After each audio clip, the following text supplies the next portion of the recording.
السلام عليكم ورحمة الله تعالى وبركاته. الحمد لله كفى والصلاة والسلام على المصطفى وعلى آله الشرفاء وأصحابه الخلفاء أما بعد. فقد قال الله تعالى في كلامه القديم وفي الفرقان المجيد: إنه من سليمان وإنه بسم الله الرحمن الرحيم. صدق ربنا العظيم. கண்ணியத்திற்கும் உரிய பெரும் மரியாதைக்கும் உரிய அல்லாஹ் நல்லடியார்களே, அல்லாஹ் ஜல்ல சுப்ஹானஹு வ தஆலாவின் மாபெரும் கருணை, அவனையும் அவருடைய மார்க்கத்தை விளங்கும் முகமாக அல்லாஹ் நம்மை அமரச் செய்துள்ளான். அல்ஹம்துலில்லாஹ். இன்ஷா அல்லாஹ் இன்னைக்கு யூதர்கள்டா யாரு, கிறிஸ்தவர்கள்டா யாரு, முஸ்லீம்கள்டா யாரு, அப்ரஹாம் உடன்படிக்கை ஏன் உலகத்தில் அமெரிக்கா தூக்கிட்டு அலையுது அப்படிங்கிற விஷயத்தை பற்றி இன்ஷா அல்லாஹ் பார்ப்போம். டைம் இருந்தால் ஷியாக்கள்டா யாரு, சுன்னத்துல் ஜமாஅத்துனா என்ன அப்படின்னு தெரிஞ்சுக்கணும். அருமையான சகோதரர்களே, குர்ஆன் ஷரீஃபில் சொல்லப்பட்ட 25 நபிமார்களில் ஆதம் அலைஹிஸ்ஸலாத்து வஸ்ஸலாம், ஷீத் அலைஹிஸ்ஸலாத்து வஸ்ஸலாம், இத்ரீஸ் அலைஹிஸ்ஸலாத்து வஸ்ஸலாம், நூஹ் அலைஹிஸ்ஸலாத்து வஸ்ஸலாம், இந்த 4 பேரும் இப்ராஹிம் அலைஹிஸ்ஸலாத்துக்கு முன்ன வந்தவங்க. கொஞ்சம் கவனிச்சிங்கன்னா இது நல்லா தெரியும். இந்த 4 பேரும் இப்ராஹிம் அலைஹிஸ்ஸலாத்துக்கு முன்னால வந்தவங்க. இப்ராஹிம் அலைஹிஸ்ஸலாத்தை பற்றி அல்லாஹ் நிறைய இடங்கள்ல சொல்லி காட்டுகிறான். அவங்களுக்கு நீண்ட நாட்களாக பிள்ளைகள் இல்லை. 100 வயசுக்கு பின்னால், சுமார் 90 வயசுங்கிறாங்க, சில இமாம்கள் 100 வயசுங்கிறாங்க, 100 வயசுக்கு பின்னால் ஹாஜரா அன்னையார் மூலமாக இஸ்மாயில் என்ற ஒரு குழந்தை பிறந்தது. அவங்கள இருந்துதான் அரபு உலகத்தினுடைய தந்தை இப்ராஹிம் அலைஹிஸ்ஸலாம் அல்ல, இஸ்மாயில் அலைஹிஸ்ஸலாம் தான். அவங்கள இருந்துதான் அரபிகள் உருவாகுறாங்க. சரியா? அடுத்து நீண்ட நாளைக்கு பின்னால சாரா அம்மையார் மூலமாக இஸ்ஹாக் அலைஹிஸ்ஸலாம் பிறக்கிறாங்க. அல்லாஹ் அதை குர்ஆன்ல சொல்லக்கூடிய நேரத்திலே மலக்குகள் வந்து உங்களுக்கு ஒரு பிள்ளையை தருவதற்காக அல்லாஹ் நாடி உள்ளான் என்று சொல்லும் பொழுது அவர்கள் பொக்க வாயை கொண்டு சிரித்தார்கள் என்று குர்ஆன் சொல்கிறது. இப்படியே வருது, பல்லு இல்லாம பொக்க வாயை கொண்டு அவர்கள் சிரித்தார்கள் அப்படின்னு வருது. அப்போ அவ்வளவு வயசான காலத்துல இஸ்மாயில் அலைஹிஸ்ஸலாம், இஸ்ஹாக் அலைஹிஸ்ஸலாம் சாரா அம்மையாருக்கு பிறகுறாங்க. இப்ப இஸ்மாயில் அலைஹிஸ்ஸலாத்தை பத்தி பேச்சு இல்லை, இங்க வராது. ஏன்டா அவங்களோட அப்படியே அரபிகளுடைய வம்சம் வந்து ரசூலுல்லாஹி ஸல்லல்லாஹு அலைஹி வஸல்லத்துல தான் அது வந்து முடியுது. ஆனால் இஸ்ஹாக் அலைஹிஸ்ஸலாத்துடைய மகன் எல்லோருமே நபிமார்கள். கிட்டத்தட்ட 72,000 நபிமார்கள் என்று சொல்லப்படுகிறது. 1,24,000 72,000 நபிமார்களுடைய ஜீன் இஸ்ஹாக் அலைஹிஸ்ஸலாத்து வஸ்ஸலாமிடமிருந்து தான் வருகிறது. இந்த இஸ்ஹாக் அலைஹிஸ்ஸலாத்தோட நேரடியான மகன் தான் யாக்கூப் அலைஹிஸ்ஸலாம். அவருடைய நேரடியான மகன் யூசுப் அலைஹிஸ்ஸலாம். அதற்கு பின்பு மற்ற பேரை பற்றி அல்லாஹ் பேசுகிறான். இப்ப இங்க பேச வேண்டியது என்னன்னா, இந்த இஸ்ஹாக் அலைஹிஸ்ஸலாத்து வஸ்ஸலாமுடைய மகன் யாக்கூப் அலைஹிஸ்ஸலாம் இருக்காங்கல்ல, இந்த யாக்கூபுக்கு இன்னொரு பெயர் தான் இஸ்ராயில். யாக்கூப் அலைஹிஸ்ஸலாத்துடைய, அதாவது இப்ராஹிம் அலைஹிஸ்ஸலாத்துடைய பேரனுடைய பெயர் தான் இஸ்ராயில் அப்படிங்கிறது. பனு இஸ்ராயில் அப்படின்னு சொல்லி சொன்னால் இஸ்ராயிலுடைய பிள்ளைகளே அப்படின்னு அர்த்தம். யாக்கூபுடைய பிள்ளைகளே அப்படின்னு பனுன்னு சொன்னா எங்க வந்தாலும் பனின்னு வந்தா மகன் அர்த்தம், பனுன்னு வந்தா அதனுடைய புளூரல் பன்மை, மக்களே என்பது அர்த்தம். அப்போ இஸ்ராயிலுடைய பிள்ளைகள் என்ன, யாக்கூப் அலைஹிஸ்ஸலாத்து வஸ்ஸலாமுடைய பிள்ளைகள் எங்க இருந்து ஆரம்பிக்குது? யூசுப் அலைஹிஸ்ஸலாத்துல இருந்து ஈசா அலைஹிஸ்ஸலாத்து வரைக்கும் அந்த ஜீன் தான். எது வரைக்கும்? யாக்கூப் அலைஹிஸ்ஸலாம் ஈசா அலைஹிஸ்ஸலாத்து வஸ்ஸலாம் வரைக்கும். யூசுப் அலைஹிஸ்ஸலாத்தை தொடர்ந்து சமீபத்துல வந்தவங்க தான் நபீனா மூசா அலைஹிஸ்ஸலாத்து வஸ்ஸலாம். இந்த மூசா அலைஹிஸ்ஸலாத்து வஸ்ஸலாம் அவர்கள்ட்ட தான் அல்லாஹ் பனி இஸ்ராயீலை பத்தி பேசுகிறான். நல்லா கவனிச்சு பாருங்க. யாக்கூப் அலைஹிஸ்ஸலாத்துடைய 11 பிள்ளைங்கள் இருந்து அப்படியே அவங்க புள்ள, அவன் பேரன், அவன் கொள்ளு பேரன், இப்படியா இதுதான் ஃபேஸ். இந்த இதுல இருந்து வந்த பனி இஸ்ராயீலர்கள் மூசா அலைஹிஸ்ஸலாம் காலத்துல பல்கி பெருகி கிபித்தியர்கள்ட்ட அடிமையானாங்க. இந்த கிபித்தியர்கள் யார் அப்படின்னா ஃபிரௌனுடைய கோத்திரம். கிபித்தியர்கள் ஃபிரௌனுடைய வம்சாவளி. ஃபிரௌன்ட்ட வந்து 1 வருஷம் 2 வருஷம் இல்ல, 200 ஆண்டுகள் அந்த பனி இஸ்ராயீலர்கள் அடிமை வாழ்க்கை வாழ்ந்தாங்க. ரொம்ப மோசமாக நடத்தப்பட்டாங்க. இந்த 200 வருஷத்துக்குள்ள இப்ராஹிம் இது நபீனா மூசா அலைஹிஸ்ஸலாத்து வஸ்ஸலாம் அவர்களை அனுப்பி, இதெல்லாம் உங்களுக்கு பல தடவை கேட்ட வரலாறு, அதெல்லாம் அப்படி ஷார்ட்டா கடந்து போறேன், அனுப்பி பனி இஸ்ரவேலர்களுக்கு அல்லாஹ் விடுதலையை வாங்கி கொடுத்தான். அவங்க வாழ்ந்த ஊரு எகிப்து.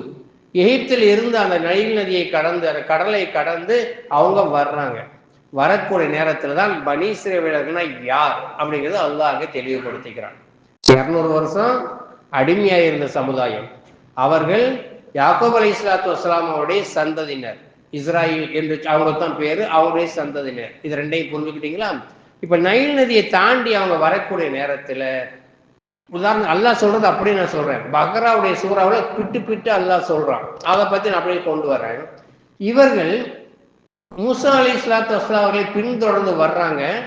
அவங்க துரத்திட்டு வந்த கிபித்தியர்கள் ஃபிரௌனும் அவனுடைய பெரும் படையும் அவங்க கண்ணு முன்னால்தான் அப்படியே மூழ்கடிக்கப்படுறாங்க. கண்ணு முன்னால அப்படியே மூழ்கடிக்கப்படுறாங்க. ஃபர்ஸ்ட் ஃபிரௌன் வர்றான், கடைசி சிப்ப எல்லையில நிற்கிறான். கடல் அப்படியே ஒன்று சேர்ந்து கண் எதிரில் அவங்க மூழ்கடிக்கப்படுறாங்க. பார்த்துட்டாங்களா? அப்ப ஈமான் எப்படி வலுப்பெறணும், ஆனால் வலுப்பெறல. கொஞ்ச தூரம் தள்ளி வந்தோன்னே ஒரு கோயிலை பார்க்குறாங்க. அங்கே அர்ஜுனன் நடத்திட்டு இருக்கு. அங்கே சாமி கும்பிட்டு இருக்காங்க. அப்போ மூசா அலைஹிஸ்ஸலாத்தோட நபியாக இருந்து நிறைய மூஜிசாத்துகள், 10 கமாண்ட்மெண்ட்ஸ் சொல்லுவாங்க, 10 மூஜிசாத்துகளை காட்டினா. இந்த கையை விட்டு எடுக்கிறது, பாம்பு மட்டும் இல்லை, இது இல்லாம நிறைய மூஜிசாத்துகள் இருக்கு. அவ்வளவு கண் எதிரில் பார்த்துட்டு மூசா அலைஹிஸ்ஸலாத்தை கேட்டானுங்க, மூசாவே எங்களுக்கு இது போன்ற ஒரு அல்லாஹ்வை உருவம் செஞ்சு வணங்குறதுக்கு அனுமதித்தாங்க. சிலையை பார்த்த உடனே, நைல் நதியிலிருந்து தப்பிச்சு வந்த உடனே எங்களுக்கு அனுமதி தாங்கன்னு கேட்டாங்க. மூசா அலைஹிஸ்ஸலாம் திட்டி கூட்டிட்டு போனாங்க. ஒண்ணு. ரெண்டாவதாக கொஞ்ச தூரம் போன உடனே அவர்கள் தண்ணித்தாக ஏற்பட்டுச்சு. அவங்க கண்ணு முன்னாலே ஒரு பாறையில் அடிக்கிறாங்க. அவங்க 12 கிளையார்கள், 12 கோத்திரத்தார்கள், 12 ஊற்றுக்கண்கள் தனித்தனியா சொன்னாங்க, நீ இதுல பண்ணிக்க, நீ இதை யூஸ் பண்ணிக்க, நீ இதை யூஸ் பண்ணிக்க. 12 ஊற்றுகள் பாறையில இருந்து உருவாச்சு. அதை கண் எதிரில் பார்த்தானுங்க. அதுக்கு பின்னாலே மூசா அலைஹிஸ்ஸலாம் அது 70 பேரை தேர்ந்தெடுத்து தூஸ்னா மலை அடிவாரத்தை கூட்டிட்டு போனாங்க. கூட்டிட்டு போனோம். இது முதல்ல போர் அடிக்கிற மாதிரி இருக்கும், கேட்டு அடுத்த சப்ஜெக்ட் வந்துடும். கூட்டிட்டு போனாங்க. அல்லாஹ்வுடைய குரலை கேட்குறாங்க. அந்த 70 பேரும் ஒரு செலெக்ஷன் பண்ணி தானே கூட்டிட்டு போவாங்க. செலெக்ஷன் பண்ணி கூட்டிட்டு போனா 70 பேரும் அல்லாஹ்வுடைய குரலை கேட்குறாங்க. அவங்க சொன்னாங்க, குரல் தான் கேட்குது இல்லை, நான் அல்லாஹ் பார்க்காத வரைக்கும் நாங்கள் ஈமான் கொள்ள மாட்டோம், அல்லாஹ் பார்க்கணும் அப்படின்னாங்க. மூசா அலைஹிஸ்ஸலாத்தாலேயே முடியல. வகர்ற மூசாவா சைக்கா, கீழே மயங்கி விழுந்தாருங்கிறாங்க. நாங்கள் பார்க்கணும் அப்படின்னாங்க. மூசா அலைஹிஸ்ஸலாம் எவ்வளோ சொல்லி பார்த்தாங்க, கேட்கல. அல்லாஹ் அந்த 70 பேரையும் கொண்டு போட்டான், மௌத்தாக்கிட்டான். அங்கேயே வச்சு மௌத்தாக்கிட்டான். அப்போ மூசா அலைஹிஸ்ஸலாம் திரும்ப அல்லாஹ்ட போராடுறாங்க. நான் கூட்டிட்டு வந்திருக்கிறேன், நீ உங்களை மௌத்தாக்குன்னா அங்கேயே மௌத்தாக்கி இருக்கலாம், அவங்க கூட்டத்திலே வச்சு மௌத்தாக்கி இருக்கலாம். இப்போ நான் கூட்டிட்டு கொண்டுட்டேன்னு என் மேலே பழி வரும், அதனால ஹயாத்தாக்கிட்டா அப்படின்னாங்க. திரும்ப ஹயாத்தாக்கி கொடுத்தான். கற்பனை பண்ணி பாருங்களேன். எல்லாம் 70 பேரையும் ஹயாத்தாக்கி கொடுத்தான். கூப்பிட்டு அவங்க தப்பா, அவங்க மக்கள் நீயே வச்சுக்கப்பா அப்படின்னு சொல்லி விட்டாங்க. அடுத்து இவங்களுக்கு ஒரு மண்ணு செல்வாவை கொடுத்தான். மண்ணு செல்வாவை இறங்கி சொன்னா, லாத்தத்தை நாளைக்குன்னு சேர்த்து வைக்காத, உனக்கு டெய்லி நான் தருவேன் அப்படின்னா. அற்புதமான உணவு. அவங்க கொஞ்ச நாள் சேர்த்து வைக்காங்க. சேர்த்து வைக்காம ஒழுங்கா சாப்பிட்டானுங்க. அப்புறம் கிறுக்குத்தனம் வந்துருச்சு, சேர்த்து வைக்க ஆரம்பிச்சாங்க. உணவு கெட்டு போச்சு. அப்புறம் மூசா அலைஹிஸ்ஸலாம் சொன்னாங்க, இந்த பூண்டு, வெள்ளரிக்காய், தக்காளி, கத்திரிக்காய் இந்த மாதிரி சாப்பிடுவோம், இதையே தந்து எனக்கு போர் அடிக்குது அப்படின்னு சொன்னாங்க. சரி, ஒரு ஊருக்குள்ள போ, அந்த ஊர்ல அந்த ஊரை பிடிச்சி விவசாயம் பண்ணி நீ கீரை, உனக்கு தேவையான எல்லா காய்கறி வெஜிடபிளையும் சாப்பிடு அப்படின்னு சொன்னாங்க. அப்ப அந்த ஊருக்குள்ள போகும்போது அல்லாஹ் சொன்னா, நீ தலையை தாழ்த்தி சலாமுன் அலைக்கும் என்ற வார்த்தையோட, சலாம்ங்கிற வார்த்தையோட உள்ள போ. தஹியா, தஹியான காணிக்கை, காணிக்கை என்று சொல்லி உள்ள போ அப்படின்னு சொன்னாங்க. இவங்க என்ன செஞ்சாங்க, ஊருடைய எல்லைக்கிட்ட போயிட்டு நச்சரிச்சு தவண்டு உள்ள போனாங்க. அல்லாஹ் மாறு செய்யறாங்க, தவண்டு உள்ள போனாங்க. உள்ள போகக்கூடிய நேரத்துல ஹையத்தும் அப்படிங்கிற காணிக்கைக்கு பதிலாக ஒரு கெட்ட வார்த்தை, ஜும்மால சொல்ல முடியாது, அந்த வார்த்தையை சொல்லிக்கிட்டு உள்ள போனாங்க. அப்பவும் அல்லாஹ் பொறுமையா இருந்தாங்க. எத்தனை முதல்ல சிலையை கேட்டானுங்க, அடுத்து சோதாஸ் வைக்காதேன்னு சொல்லி மிச்சப்படுத்துறாங்க. அல்லாட்ட போய் காய்கறியை கேட்டாங்க. இவ்வளவு முடிஞ்சு போச்சா? திரும்ப மூசா அலைஹிஸ்ஸலாம் மன்னிப்பு வாங்கி கொடுத்துட்டு இருந்தாங்க. மூசா அலைஹிஸ்ஸலாம் தூஸ்னா மலைக்கு போயிட்டாங்க. மூசா அலைஹிஸ்ஸலாம் தூஸ்னா மலைக்கு போயிட்டாங்க. 30 நாள்னு சொன்னா அப்ப 40 நாள் அல்லாஹ் உட்கார விட்டாங்க. இந்த 40 நாளும் சாமிரின்னு ஒருத்தன், அவன் பேரு மூசா தான். சாமிரின்னு ஆச்சாரி, கொல்ல தங்க வேலை செய்யறவன். இவன் மூசா அலைஹிஸ்ஸலாத்து பக்கத்துல வந்தான். வந்தா அந்த மக்கள் நிறைய நகை நட்டோட இருக்கிறத பார்த்தான். எல்லா நகையை கொண்டு வா அப்படின்னு சொல்லி எல்லாத்தையும் உருக்குனான். ஒரு காளை மாடை செஞ்சான். காளை மாட்டை செஞ்சுட்டு அவன் ஜிப்ரீல் அலைஹிஸ்ஸலாத்தை அவன் வளர்த்தாங்க. அந்த கால் மண்ணடி எடுத்து அந்த தங்கத்தால் செய்யப்பட்ட மாட்டுக்குள்ள போட்டான். அது உண்மையான மாடு மாதிரி கத்த ஆரம்பிச்சிருச்சு. ஹாதா இலாஹுக்கும் வ இலாஹு மூசா, இதுதான் உங்களுடைய ரப்பு, மூசாவுடைய ரப்பு அப்படின்னு சொல்லி சொல்ல ஆரம்பிச்சோன்னே மூசா அலைஹிஸ்ஸலாம் தூர்ஸ்னா மலை அடிவாரத்துக்கு தௌராத்து வேதத்தை வாங்கிக்கிட்டாங்க. இங்கே இவங்க காளை மாடை வணங்க ஆரம்பிச்சிட்டாங்க. ஹிந்துக்களுக்கும் மாட்டுக்கும் எந்த தொடர்பும் கிடையாது. இந்துக்களுக்கும் மாட்டுக்கும் எந்த தொடர்பும் கிடையாது. யாருக்கு தொடர்பு? இந்த யூத பசங்களுக்கு தான் தொடர்பு. இவங்க தான் 40 நாள் காளமாட்டை வணங்கினாங்க. நந்தின்னு சொல்லுவாங்க. சில முன்னாள் நிப்பாட்டி வச்சுருக்காங்களே, அந்த நந்தி தான் நான் இப்போ சொல்ற நந்தி. எப்போ உள்ள வரலாறு? மூசா அலைஹிஸ்ஸலாம் காலத்தில் உள்ள வரலாறு. அந்த நந்தி இன்னும் பிடிச்சிட்டு அவங்க அலையிறாங்க. எத்தனை மாட்டுனால எத்தனை பேர் கொலை பண்ணப்பட்டிருக்காங்க. 11 வயசு பையன் ஜுனை. இதெல்லாம் பேசி வேலை இல்லை. அதாவது அந்த 40 நாள் வந்தோன்னா மூசா அலைஹிஸ்ஸலாம் வந்து பார்த்தா காளமாட்டை வணங்கிட்டு இருக்காங்க. ஹாரூன் அலைஹிஸ்ஸலாம் பலகையை தூக்கி வீசிட்டு ஹாரூன் அலைஹிஸ்ஸலாம் தாடியை பிடிச்சின்னு உன்னை ஹலீஃபா வாக்கப்படலையா, நீ அல்லாஹ் பற்றி சொல்லியான்னு சொல்லும்போது அவங்க நான் சொன்னேன், என்னை கொலை பண்ண வந்துட்டாங்க, நான் ஒதுக்கிட்டேன் ஹாரூன் அலைஹிஸ்ஸலாம் சொன்னாங்க. அப்போ அந்த மக்களுக்கு எல்லாம் எப்படி தண்டனை கொடுத்தான் தெரியுமா? ஒரு இருட்டை நான் அனுப்புவேன். ஒருத்த முகம் ஒருத்தனுக்கு தெரியாது. எழுத்தவனை வெட்டு. எவன் வெட்டுப்பட்டானோ அவனுடைய பாவம் மன்னிக்கப்படும். மிஞ்சியுள்ள பாவம் மன்னிக்கப்படும். இது குர்ஆன் அல் பக்ரா எடுத்து பாருங்க, அது தெரியும். இப்படி தண்டனை கொடுத்தான். எல்லாம் முடிஞ்சு போச்சா? இதை விட கொடுமை என்னண்டா, மூசா அலைஹிஸ்ஸலாம் எனக்கு மௌத்தை தந்துருன்னு அல்லாஹ்ட்ட கேட்டு வாங்கினாங்க. அதுக்கு முதல்ல பைத்துல் முகத்தஸை நீ கைப்பற்று. இப்ப பிரச்சனை உள்ள பைத்துல் முகத்தஸ் இடம் இருக்க, இது இன்னைக்கு உள்ள வரலாறு கிடையாது. மூசா அலைஹிஸ்ஸலாத்துக்கு அல்லாஹ் சொன்னா, நீ உன் கூட்டம் போய் பைத்துல் முகத்தஸை வெற்றி கொள்ளுங்க, போராடுங்க, நான் அதை வெற்றி பண்ணி தர்றேன். அல்லாஹ் வாக்கு நேரடியா கொடுத்தான். நான் உனக்கு அந்த மன்னனை வெற்றி கொண்டு தர்றேன் அப்படின்னு அல்லாஹ் சொன்னான். மூசா அலைஹிஸ்ஸலாம் மக்கள்கிட்ட சொன்னாங்க, ஏப்பா நீ வாங்கப்பா, அல்லாஹ் ஒரு நல்ல வாய்ப்பை தந்திருக்கான். நம்ம எகிப்தில் ரொம்ப காலமாக இருந்தோம். அதுக்கு நிகரான புண்ணிய பூமி ஒன்று இருக்குது. பைத்துல் முகத்தஸை போய் நம்ம குடியேறுவோம் அப்படின்னு சொல்லிட்டு, நல்லது வாங்க போன்னு வந்தான். ஊருக்கு பைத்துல் முகத்தஸை கொஞ்சம் நெருங்குறதுக்கு முன்னால அதை போய் பார்த்துட்டு வாங்கன்னு தூது அனுப்புனாங்க. அவங்க பார்த்துட்டு வந்து அவங்க ஜப்பார் விதகாத்திரமான மக்கள் ஆட்சி செஞ்சுட்டு இருக்காங்க வாழ்ந்தவங்கன்னா மூசா அலைஹிஸ்ஸலாத்துல வந்தானுங்க. வந்து சொன்னானுங்க, நீ ஒரு ரப்பும் போய் யுத்தம் பண்ணும், அந்த மக்களை வெற்றி கொண்டு எல்லாரையும் கொண்டுட்டு அதை விரட்டி விட்டுட்டு இடத்த காலியா வை, நாங்க வந்து அங்க உட்காந்துக்கிறோம், அப்பதான் நாங்க வருவோம். நீயும் ஒரு ரப்பும் போய் யுத்தம் பண்ணுங்க, அந்த ஊரை வெற்றி கொள்ளுங்க, அதற்கு பின்னால் நாங்க வந்து உட்காந்துக்கிறோம்னு சொன்னானுங்க. அதோட மூசா அலைஹிஸ்ஸலாத்து வஸலாம் இந்த மக்களோட என்னால வாழ முடியாது, என்ன மௌத்தாக்குன்னு மௌத்தாக்கிட்டு போயிட்டாங்க. அவங்க அப்படியே நின்றுட்டாங்க. அல்லாஹ் சொன்னா 40 வருஷத்துக்கு இந்த பைத்துல் முகத்தஸ் அவங்க ஹராம். 40 வருஷத்துக்கு இந்த பைத்துல் முகத்தஸ் அவங்க ஹராம் அப்படின்னு சொல்லிட்டு, அதுக்கு பின்னால மூசா அலைஹிஸ்ஸலாம் ஹாரூன் அலைஹிஸ்ஸலாம் பின்னால யூஷுவன்னு ஒரு நபி, இது சைக்கிளுடைய கடைசியை பார்த்தீங்கன்னா தெரியும், அந்த நபியை அனுப்பி அந்த நபி மூலமாக அல்லாஹ் வந்து சிலர் மூலமாக கொஞ்சம் சின்ன படையை வச்சு பைத்துல் முகத்தஸை வசப்படுத்தி கொடுத்தான். இன்னைக்கு எங்க மண்ணுட அவங்க சொல்றதுக்கு இதான் காரணம். இஸ்ரேல் எங்க மண்ணுன்னு சொல்றாங்க, பைத்துல் முகத்தஸ், இதுதான் காரணம். இப்படி வந்து உட்கார்ந்தாங்க. இதுல என்ன தப்புண்டா, பிரிட்டிஷ்காரங்க எங்கேயாவது ஒரு இஸ்ரேலை உருவாக்கி இருந்தாங்கன்னா பிரச்சனை கிடையாது. அந்த மண்ணில் வந்து உருவாக்குறதுனால இந்த வரலாற்றை அவங்க பிடிச்சிக்கிட்டாங்க. இது எங்க மண் அப்படின்னு சொல்லிட்டு, சரியா? எவ்வளோ பாலைவனங்கள் இருக்கு, எங்கேயாவது போட்டிருந்துருக்கலாம் மூதவிகளை, ஆனா இங்க கொண்டு வந்து போட்டதுனால இது எங்க மண்ணு, எங்க மூதாதையர் மண்ணு, இது பகண்ட இஸ்ரேல், அந்த பழைய காலத்துல இருந்துச்சுல, அது எல்லாத்தையும் கொண்டு வர சவுதியுடைய பார்டர் வரைக்கும் வரும், அது எல்லாத்தையும் கொண்டு வந்து இது எல்லாம் எங்க நாடு அப்படின்னு சொல்றாங்க. இப்போ இதுல வந்து மூசா அலைஹிஸ்ஸலாத்து வஸலாம் அவங்க போன பின்னால யூஷா மூலமா வெற்றி கொள்ளும் பொழுது அல்லாஹ் ஒரு நதியை கொண்டு வந்தான். நான் இப்ப சொல்றதை உள் வாங்கிட்டு செகோலுடைய கடைசி 2 பக்கத்தை எடுத்து படிச்சீங்கன்னா இந்த வரலாறு தெரிவித்தினே, ஒரு ஆறு வரும். அந்த ஆத்துல 1 மீட்டர் தண்ணியை மட்டும் குடி, எக்ஸ்ட்ரா தண்ணி குடிக்காத, குடிச்சா சோம்பலாயிருந்து அந்த யூஷா அலைஹிஸ்ஸலாம் சொன்னாங்க. இந்த கொஞ்சம் பேர் அல்லாஹ்வை நம்பினவங்க போனாங்க, வெற்றி கொண்டாங்க. இந்த அங்கங்க தண்ணியை குடிச்ச உடனே மயக்க மாதிரி வந்துருச்சு, மயங்கி கீழே உழுந்து கிடந்தாங்கல்ல, இவங்க தான் பாகிஸ்தான் வழியா சிந்து நதி வழியாக நம்ம ஊருக்குள்ள வந்து இன்னைக்கு வந்து நாங்க தான் ஐயர்கள், உயர் ஜாதிக்காரங்கன்னு சொல்றாங்க. அவங்களுக்கு தௌராத் வேதம் குர்ஆனை விட பல மடங்கு அதிகம். அதுல காப்பி பண்ணித்தான் ரிக் வேதம் சாம வேதம் எழுதி வச்சுக்கிட்டு இங்க இந்தியாவுடைய நம்ம மாதிரி மண்ணின் மைந்தர்கள் இருக்கிறாங்க இல்லையா, இவங்க நாகரிகத்துல உச்சகட்டத்துல இருந்தாங்க. ஒரு ஆர்டிகல் படிச்சேன், 200 வருஷத்துக்கு அரிசி கோதுமை கெடாமல் பாதுகாப்பாங்க இந்தியன்ஸ், அந்த அளவுக்கு நாகரிகத்துல இருந்தாங்க. வாழ் செய்யறதுல நம்பர் 1 இருந்தாங்க. இந்த பட்டை, கிராம்பு, ஏலக்காய் விவசாயம் பண்றது நம்பர் 1 இருந்தாங்க. இதெல்லாம் பார்த்தாங்க, இங்கேயே வந்து செட்டில் ஆயிட்டாங்க. வந்தேரிகள் இன்னைக்கு இந்த நாட்டையும் பிடிச்சி ஆண்டுட்டு இருக்கிறாங்க. சரி சரி. இப்ப இந்த மக்கள் யூதர்கள் எப்படிப்பட்ட உணவுன்னு அல்லாஹ் சொல்லிட்டான். சொல்லும் போது சொல்லுவான், இன்னைக்கு உள்ள ஸ்டேஜுக்கு இப்ப யூதர்கள்னா யாருன்னு நீங்க புரிஞ்சிருப்பீங்க. அவன் முச்சந்தல இருந்து உள்ளங்கால் வரைக்கும் துரோகம் தான். அல்லாவையே ஏமாத்தினவங்க. தஹியத்துன்னு சொன்னா மாத்தி சொல்லுவான், நீ ஒரு ரப்பும் போய் யுத்தம் பண்ணுமா, குரலை கேட்டானுங்க, பார்த்தா தான் நம்புவோன்னு சொன்னா. இவ்வளவு பண்ணின பின்னாலையும் அல்லாஹ் ஜல்ல சுப்ஹானஹு வ தஆலா சொல்றான், நான் பனீ இஸ்ரவேலை உலகத்தில் சிறப்பானவர்கள் ஆக்கி வைத்திருக்கிறோம். உங்களை சிறப்பாக்கி வைக்கலையா அப்படின்னு அல்லாஹ் கேட்கான். எல்லா விஷயத்திலையும் அவங்க அறிவை கொடுத்தான், மேன்மையை கொடுத்தான். ஆனா அந்த அறிவுல 99% கெட்டது தான் பயன்படுத்தினாங்க.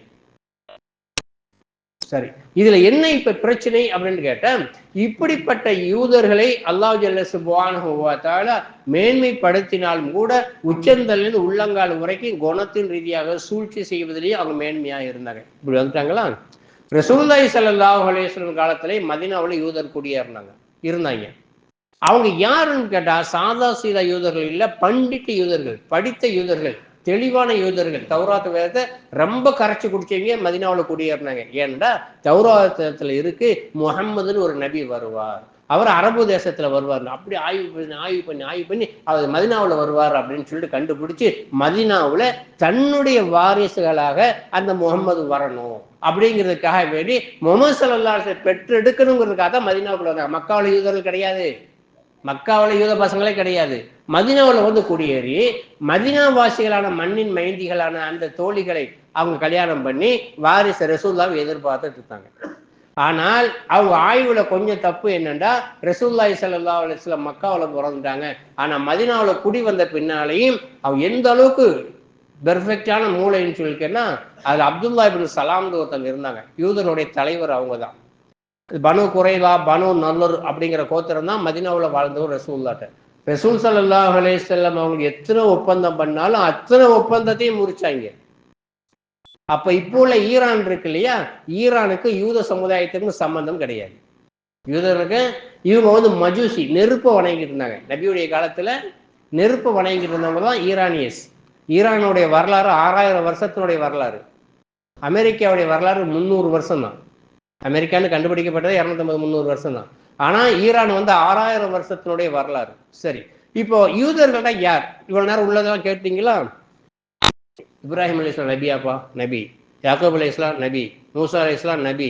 சுலைமான் அலைஹிஸ்ஸலாம் நபி. தாவூத் அலைஹிஸ்ஸலாம் நபி. அப்ப யாரு நபி இல்ல? ஈசா அலைஹிஸ்ஸலாம் நபி இல்ல, முஹம்மது ஸல்லல்லாஹு அலைஹி வஸல்லம் நபி இல்ல. இந்த 2 பேரை மட்டும் மறுக்கிறவங்க தான் யூதர்கள். ஷார்ட்டா புரிஞ்சுக்கிட்டீங்களா? யூதர்கள்டா யாருன்னா ஆதம் அலைஹிஸ்ஸலாத்திலிருந்து எல்லாரும் ஏத்துக்கிடுவான். மோசசுமா, இப்ராஹிம், ஆபிரஹாமா இப்படியே கொண்டு வந்துருவான். இப்படி எல்லாத்தையும் ஏத்துக்கிட்டா ஈசா அலைஹிஸ்ஸலாத்தை ஒத்துக்கிற மாட்டான், முஹம்மது ஸல்லல்லாஹு அலைஹி வஸல்லம் ஒத்துக்கிற மாட்டான். அதனால அவங்க யூதர்கள். நஸ்ரானிகள் யாருண்டா இதே யூதர்கள் தான் நஸ்ரானியா மாறுறாங்க. நஸ்ரான்கிற ஊர்ல 11 ஹவாரியன்கள், வண்ணான் தொழில் செய்யக்கூடியவங்க 11 பேர் முதல்ல இஸ்லாத்துக்கு வர்றாங்க. ஈசா அலைஹிஸ்ஸலாத்தை ஏற்றுக்கொள்றாங்க. அவங்கள இருந்துதான் இன்னைக்கு கோடான கோடி நஸ்ரானிகள் உருவாகி இருக்கிறாங்க. நஸ்ரானிகள் யாரு? ஈசா அலைஹிஸ்ஸலாமை ஏத்துக்கிடுவான், முஹம்மது ஸல்லல்லாஹு அலைஹி வஸல்லம் மட்டும் மறுத்துடுவான். புரியுதா? மூசா அலைஹிஸ்ஸலாத்து வரைக்கும் ஏத்துக்கிட்டா, மூசா அலைஹிஸ்ஸலாம் ஈசா அலைஹிஸ்ஸலாம் வரைக்கும் ஏத்துக்கிட்டா அவன் யஹூதி. ஈசா அலைஹிஸ்ஸலாம் உட்பட எல்லாரும் ஏத்துக்கிட்டா அவன் நஸ்ரானி. முஹம்மது ஸல்லல்லாஹு அலைஹி வஸல்லம் உட்பட எல்லாத்தையும் ஏத்துக்கிட்டா முஸ்லிம். நம்ம வந்து யாருக்கு இடையில டிஃபரன்ஸ் காட்ட மாட்டோம். ஆதம் அலைஹிஸ்ஸலாத்திலிருந்து முஹம்மது ஸல்லல்லாஹு அலைஹி வஸல்லம் எல்லாரும் நபிதாப்பா. அதுல 313 ரசூலுமா இருப்பான், அதுல 6 பேர் உலுல் அஸ்ம் இருப்பான் அப்படின்னு அல்லாஹ் எப்படி சொன்னானோ, ரசூல் எப்படி கத்தாந்தாங்களோ அத்தனை ஏத்துக்கொண்டவங்க முஸ்லிம்கள். சரியா? ஈசா அலைஹிஸ்ஸலாத்தை நபியாத்தான் முதல்ல ஏத்துக்கிட்டு அசலியத்தான கிறிஸ்தவ மதம் ஈசா அலைஹிஸ்ஸலாத்தை நபின்றதை ஏத்துக்கிட்டு தான் வந்தாங்க. அதுக்கு பின்னாலதான் 3ஆ பிரிஞ்சாங்க. அல்லோலியான்னு இன்னைக்கு சொல்றாங்க. எப்படின்னு சொல்லி சொன்னா, மரியம் அலைஹிஸ்ஸலாம் தனி நபி, ஈசா அலைஹிஸ்ஸலாம் தனி நபி, அல்லாஹ் மரியம் அலைஹிஸ்ஸலாம் கடவுள், ஈசா அலைஹிஸ்ஸலாம் கடவுள், அல்லாஹ் கடவுள், 3ன்னு சொல்றது இருக்காங்க. இல்ல அல்லாஹ் கடவுள், அல்லாஹ்வுடைய பொண்டாட்டி மரியம், அவருடைய மகன் ஈசா அப்படின்னு சொல்றவங்களும் இருக்கிறாங்க. சரியா? ஆக கொள்கை வேறுபட்டு போயிடுச்சு, அக்காயுது முழுசா மாறிடுச்சு. இன்னைக்கு உள்ள நிலைமையில கிறிஸ்தவர்களும் சரி யூதர்களும் சரி நரகவாதிகள். ஈமான் கொள்ளாதவர்கள் அப்படிங்கிறத நம்முடைய கொள்கைகள். சரி, இப்ப இந்த ஈசா அலைஹிஸ்ஸலாத்து வஸ்ஸலாம் அவர்களுக்கு பின்னால நபி ஸல்லல்லாஹு அலைஹி வஸல்லம் சரியா 571 ஆண்டுகளுக்கு பின்னால வந்து இஸ்லாத்தை போதிக்கக்கூடிய நேரத்துல யூதர்களை பற்றி ரசூல் ஸல்லல்லாஹு அலைஹி வஸல்லம் மக்கா வாசிகளுக்கு மதீனா வாசிகளுக்கு சொல்லி வச்சிருக்கிறாங்க. யூதர்கள் ரசூலுல்லாஹி ஸல்லல்லாஹு அலைஹி வஸல்லம் காலத்துல சொல்லணும். எந்த அளவுக்கு அவங்க தெளிவானவங்க தெரியுமா? அப்துல்லா இப்னு சலாம் ரசூலுல்லாஹை பத்தி மதீனாவுக்குள்ள வர்றாங்க, அப்பதான் ஹிஜ்ரத் பண்றாங்க. ஆனா செய்தி மட்டும் முகமதுன்னு ஒருத்தர் வர்றாருன்னு தெரியும். முதல் ஆளா வந்து நின்றார். நீங்க நபியா? ஆமா. அப்படியானால் நபிக்கு மட்டுமே தெரிஞ்ச சில விஷயங்களை நான் கேட்பேன், அதை நீங்க சொல்லிட்டீங்கன்னா உடனே ஏற்றுக்கொள்றேன் அப்படின்றார். எப்போ? பல நாள் இல்லைங்க, நபி அவரை மதீனாவில் அபு அய்யூப் அன்சாரி வீட்டுல எப்ப கால் வச்சாங்களோ அப்போ வந்து அந்த மனுஷன் நின்று கேட்டாரு, சொர்க்கத்துல முதல் உணவு எது? சும்மா இதுக்காக சொல்றேன், விளங்கணுங்கிறதுக்காக சொல்றேன். சொர்க்கத்தில் முதல் உணவு எது அவனு கேட்டான். ரெண்டாவது கேள்வி, ஒரு குழந்தை ஆணா பிறப்பது பெண்ணால் பிறப்பது எப்படி கேட்டான். மூணாவது, கியாமத்தினுடைய கடைசி அடையாளம் என்ன மூணையும் கேட்டான். அப்ப ஸல்லல்லாஹு அலைஹி வஸல்லம் சொன்னாங்க, இப்பதான் ஜிப்ரீல் அலைஹிஸ்ஸலாம் எனக்கு வந்து சொல்லிட்டு போறாங்க. ஜிப்ரீலா? ஐயோ, அவர் எங்களுக்கு எதிரியாச்சே அப்படின்னு சொல்லி சொன்னாப்ல. மூசாவுக்கும் அவர் தான் நபி நுபுவத்தை கொண்டு வந்தாரு, ஈசாவுக்கும் அவர் தான் கொண்டு வந்தாரு, தாவூதுக்கும் அவர் தான் கொண்டு வந்தாருன்னு சொன்னா, சரி நான் கேட்ட கோழிக்கு பதில் சொல்லுங்களேன். இது அப்படியே வரும், கூட்டி குறைச்சலான்னு சொல்லலை, அப்படியே வரும். சொன்னாங்க ஸல்லல்லாஹு அலைஹி வஸல்லம், கடைசி நேரத்துல சொர்க்கவாசிகளுடைய முதல் உணவு மீனுடைய ஈரல் தான் சொர்க்கவாசிகளுடைய முதல் உணவு. இரண்டாவதாக, கியாமத்துடைய கடைசியில ஒரு நெருப்பு வந்து மக்கள் எல்லாரையும் ஒரு திசையில ஒண்ணு சேர்க்கும். ஒரு நெருப்பு தான் கடைசி வரும், அந்த நெருப்பு மக்களை ஒண்ணு சேர்க்கும். ஒரு ஆணு பெண்ணா பிறப்பது, ஆணுடைய நீர் முந்தி விட்டது என்று சொன்னால் ஆணாக பிறக்கும், பெண்ணுடைய நீர் முந்தி விட்டது என்று சொன்னால் பெண்ணாக பிறக்கும் என்று மூணுக்கும் பதில் சொல்லிட்டாங்க. அப்படி சொல்லுவாங்க, நீங்க நபிதான். நபியை தவிர யாருக்கும் இந்த கேள்விகளுக்கு பதில் தெரியாது. அதனால் நான் அல்லாஹ்வுடைய ரசூலை தான் ஏற்றுக்கொள்றேன்னு இஸ்லாத்துல வந்துட்டேன். எதுக்கு சொல்றேன்னா, அவங்க பிரெயினுக்காக சொல்றேன். இப்படியெல்லாம் ரசூல் ஸல்லல்லாஹு அலைஹி வஸல்லம் ஏதோ நிறைய போராடினாங்க. ஹைபர் கோட்டையில போய் உட்கார்ந்துட்டு அட்டூழியம், அவ்வளவு அட்டூழியம் பண்ணாங்க. ஸல்லல்லாஹு அலைஹி வஸல்லம் விஷம் வச்சது யூதன் தானே. ஸல்லல்லாஹு யாருங்க விஷம் வச்சது? யூத பெண்ணு தான். ஸல்லல்லாஹு அலைஹி வஸல்லம் சூனியம் செஞ்சது யாரு? யூதன் தான். ஜக்கரியா அலைஹிஸ்ஸலாம் கொலை செஞ்சது யாரு? யூதன். மரத்தோட சேர்த்து வரைச்சு அடிச்சாங்க. யஹ்யா அலைஹிஸ்ஸலாத்தை கொலை பண்ணது யாரு? ஈசா அலைஹிஸ்ஸலாத்தை கொலை பண்ண முயற்சி பண்ணது யாரு? கிட்டத்தட்ட வரலாற்றில் எழுதுறாங்க, 40,000க்கு மேற்பட்ட நபிமார்களை கொலை செய்தவர்கள் யூதர்கள். இன்னைக்கு 1,00,000 பேரை குழந்தைகளை கொள்றான், பொம்பளைங்களை கொள்றாங்களா, அவங்களுக்கு நத்திங், சுச்சிப்பி ஒண்ணுமே கிடையாது. 40,000க்கு மேற்பட்ட நபிமார்களை கொலை பண்ணுவீங்க. சரியா? சரி, ஹை. இப்ப இந்த யூத சமுதாயத்தை பத்தி இன்னைக்கு நம்ம பேசுறதுக்கான காரணம் என்னண்டா, ஒண்ணு இங்க அடிப்பான், அல்லது லெபனான்ல அடிப்பான், இல்லைன்னா இங்க அடிப்பான். எங்கேயாவது அவங்க கொலை பண்ணிக்கிட்டே இருக்கணும். கொலை செய்யறது தான் அவங்களுக்கு புத்தி. அவங்க எந்த ஜீன்ல வந்தாங்களோ அதுக்கு இன்னும் மேல ஆராய்ச்சி பண்ணா அவசியமான சம்பவங்கள்லாம் வருது. சரி, இப்ப போச்சு, முடிஞ்சா அடுத்ததா அறிவியல் செல்லல பொன்னையாளுக்கு முடிச்சிருவேன். இப்ப இந்த விஷயத்துல இருந்து யூதர்கள் யார் அப்படின்னு புரிஞ்சுக்கிட்டீங்க. சரி, இப்ப உலமாக்களே நம்மள்ட்ட என்ன பண்ணி கேட்கறாங்கன்னு சொல்லி சொன்னா, அவங்க வந்து ஈரானியர்கள் ஷியா முஸ்லீம் தானே, இந்த ஷியா முஸ்லீம் ஆதரிப்பது நமக்கு ஜாயிஸ் இல்லையே, 2 பேரும் ஒண்ணு தானே, அப்ப ஷியாக்களை மட்டும் நம்ம எப்படி ஆதரிக்கலாம் அப்படின்னு உலகம் நிறைய பேர் என்ன ஃபோன் பண்ணி கேட்டாங்க. அதாவது யார் சிச்சுவேஷன்ல எதிரிகள்னு பார்க்கணும். அல்லாஹ் குர்ஆன்ல சொல்லும் போது, யா அய்யுஹல்லதீன ஆமனு லா தத்தஹிதுல் காஃபிரீன அவ்லியா மின் துனில் முஃமினீன், ஈமான் கொண்ட விசுவாசிகளை, மூமின்கள் இருக்கும் பொழுது காஃபிர்களை நீங்கள் நண்பர்களாக எடுத்துக்கொள்ளாதீர்கள், யூதர்களையும் நஸ்ரானிகளையும் நண்பர்களாக எடுத்துக்கொள்ளாதீர்கள், அவங்களோட எந்த எக்ரிமெண்ட் போடாதீங்க அப்படிங்கிறான். இன்னைக்கு அப்படி பார்த்தோம்னு சொல்லி சொன்னா, ஈரான் ஒரு முஸ்லீம், லாயில முகமது ரசூலுல்லாஹ் சொல்றாங்க, முகமது ரசூலுல்லாஹ் நிறைய மாற்றங்கள் வருது, கொள்கையில் நிறைய டிஃபரன்ஸ் இருக்கு, அதுக்காக வேண்டி ஆதரிக்கிறதுனால அவங்க கொள்கையில் நம்ம எடுக்க போறது கிடையாது. சரியா?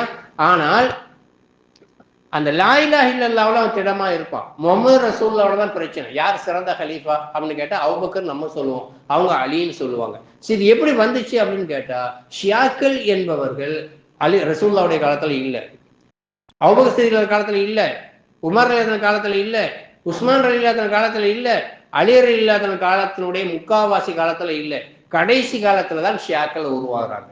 அது எப்படி வந்தாங்க? சிஃபின் யுத்தம். முஆவியா ரலியல்லாஹு தஆலா அன்ஹு அவர்களுக்கும் அலி ரலியல்லாஹு தஆலா அன்ஹு அவர்களுக்கும் ஒரு யுத்தம் நடக்குது. அந்த யுத்தத்துல முஸ்லீம்கள் தான், சஹாபாக்கள் தான் முஆவியாவும் சப்போர்ட் பண்ணாங்க, சஹாபாக்கள் தான் அலி ரலியல்லாஹு சப்போர்ட் பண்ணாங்க. அந்த யுத்தத்துல முடிவு எப்படி ஆயிடுச்சு அப்படின்னு கேட்டா, அலி ரலியல்லாஹு தஆலா அன்ஹு அவர்களையும் முஆவியா ரலியல்லாஹு தஆலா அன்ஹு அவர்களையும் எகிப்துல் அதிபர் அம்ர் இப்னு ஆஸ் ரலியல்லாஹு தஆலா அன்ஹு அவர்களையும் 3 பேரையும் கொலை செஞ்சா இந்த சமுதாயம் உருப்படி. இப்ப நம்ம சொல்றது இல்லையா, இப்ப இருக்க தலைவர்கள்லாம் கொண்டு போட்டாங்க, எவனா ஒரு அமீர் வந்துருவான்னு சொல்றது இல்லையா, அந்த மாதிரி பேசினாங்க. முசம்மில் அப்படின்னு சொல்லிட்டு யமன் நாட்டை சேர்ந்தவங்களுக்கு திட்டம் போட்டாங்க. 3 பேரையும் ஒரு சுகுல வச்சு கொண்டுடலாம் அப்படின்னு. ஸ்பீடா போறது விலங்குன்னா திரும்ப கேட்டுக்கிறோம், இல்லாட்ட அடுத்த வாரம் இதே பையனை வச்சுக்கிடுவோம். முசம்மில் அப்படிங்கிறவங்க சுபூல போகும்போது அலியை நான் வெட்டுறேன், நீ முஆவியாவை வெட்டு, நீ அம்ர் இப்னு ஆஸை வெட்டுன்னு சொல்லி 3 பேர் பொறுப்பேற்றுக்கிட்டாங்க. அவங்க ரமலான் பிறை 17 இதுக்காக கஅபத்துல்லாஹ்ல போய் சத்தியம் பண்ணிட்டு வந்துட்டாங்க, நாங்கள் 3 பேரையும் கொன்றுவோம் அப்படின்னு சொல்லிட்டு. அலி ரலியல்லாஹு தஆலா வந்தாங்க, வெட்டுப்பட்டு மண்டை உடஞ்சி போச்சு. முஆவியா ரலியல்லாஹு தஆலா நசீபை பாருங்க, அவர் அன்னைக்கு பேதி, அவர் வராம அவருடைய அதிர்ஷ்ட தொழுகைக்கு அனுப்பி விட்டாரு. அம்ர் இப்னு ஆஸ் எல்லாத்தையும் இயற்கையா வீரர், அதனால அவர் தடுத்தாரு. சில காயங்களோட அவங்க தப்பிட்டாங்க, மெய்காப்பாளர் இறந்து போயிட்டாரு. சரியா? ஆக அலி ரலியல்லாஹு தஆலா வெட்டப்பட்டாங்க. 3 நாள் காயமா இருந்தாங்க. காயமாக இருந்த பின்னால அலி ரலியல்லாஹு தஆலா இறந்த உடனேயே ஒரு கும்பல் அலி ரலியல்லாஹு தஆலாவை அவசரமா கொண்டு போய் கூஃபாவில் புதைச்சிட்டாங்க. பொது ஜனங்கள் புதைச்சிட்டு அலி இறந்த உடனே வானத்திலிருந்து மலக்குகள் வந்தாங்க, அலியை தூக்கிட்டு போயிட்டாங்க அப்படின்னு கதையை கட்டி விட்டாங்க. இவங்க தான் ஷியாக்கள். எங்க பிரிகிறாங்க? அலி ரலியல்லாஹு தஆலா காலத்துல அலி ரலியல்லாஹு தஆலா ஓவரான அன்பு வச்சு பிரிகிறாங்களே, அவங்க தான் ஷியாக்கள். அதனாலதான் ஷியாக்கள்ல சில பேர்கள் சொல்லுவாங்க, அஷ்ஹது அல்லா இலாஹ இல்லல்லாஹ், அஷ்ஹது அன்ன முஹம்மது ரசூல். நம்ம சொல்றோம் இல்லையா, அஷ்ஹது அன்ன முஹம்மதும் அலியும் வ ரசூலுல்லாஹ், முஹம்மதும் அலியும் அல்லாஹ்வுடைய தூதர்கள் அப்படின்னு சொல்ற அளவுக்கு மிகைப்படுத்தினாங்க. யாருக்கா தெரியுமா அலி ரலியல்லாஹு கபர் எங்க இருக்குது? உஸ்மான் ரலியல்லாஹு கபர் தெரியும், அபூபக்கர் கபர் தெரியும், உமர் ரலியல்லாஹு கபர் தெரியும். 4வது முக்கியமான கலீஃபாவுடைய கபர் எங்க இருக்குது? கூஃபாவில் இருக்குது, ஈராக்கில் இருக்குது. சரியா? அங்க பொது தரத்தை அடக்கி விட்டுட்டு மலக்குகளை மேல பழைய தூக்கி போட்டாங்க. இப்படித்தான் ஷியாக்கள் உருவானாங்க. அதுல இருந்துதான் பெருசு படுத்திட்டாங்க சன்னி முஸ்லீம், ஷியா முஸ்லீம் அப்படின்னு சொல்லிட்டு பண்ணிட்டாங்க.